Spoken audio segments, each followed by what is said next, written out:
அனைவருக்கு நாளடியார் வணக்கம். நாள்தோறும் ஒரு நாளடி என்கின்ற அடிப்படையில் பொருட்பாலில் நம் துன்பயியலில் 28வது அதிகாரமான ஈயாமை மிக அழகாக தெளிவாக பார்த்து கொண்டிருக்கின்றோம். முந்தைய பாடலில் ஈயாதவருக்கு பொருட்பயனும் அருட்பயனும் இல்லை என்பதை பற்றி பார்த்தாயிற்று. அதனைத் தொடர்ந்து இந்த பாடலில் சமண முனிவர்கள் எதை கூறப்போகிறார்கள் என்பதை பற்றி பார்க்கலாம். தன்னிடம் உள்ள பொருளை தானும் அனுபவித்து நுகராமல், தன்னுடைய குழந்தைகளுக்கும் கொடுக்காமல், பிறருக்கும் கொடுக்கக்கூடிய குணம் இல்லாத உலோக தன்மையை கொண்டவர்களின் பெருஞ்செல்வம் எப்படிப்பட்டது என்று ஒரு கேள்வியை எழுப்பி மிக அழகாக பதிலளிக்கிறார்கள் சமண முனிவர்கள். அதாவது, வீட்டில் பருவ பெண்களை பாதுகாத்தால் ஏதிலான் துய்த்து இன்பம் அடைவானாம். அதுபோல்தான் இவர்களுடைய பணத்தை யாரென்று தெரியாதவன் ஏதோ ஒரு குடியில் பிறந்தவன் அனுபவிப்பானாம். இதை கண்கூட நாம் இந்த காலகட்டத்தில் பார்த்து கொண்டிருக்கின்றோம்.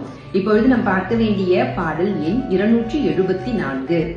கொடுத்தலும் துய்த்தலும் தேற்றாய் இடுப்புடை உள்ளத்தான் பெற்ற பெருஞ்செல்வம் இல்லத்து உருவுடை கண்ணியரை போல பருவத்தால் ஏதிலான் துய்க்கப்படும். யாதார் செல்வம் கடைசியில் ஏதிலரால் நுகரப்படும் என்பதே இதன் பொருளாகும். நாளை சந்திப்போம். நன்றி, வணக்கம்.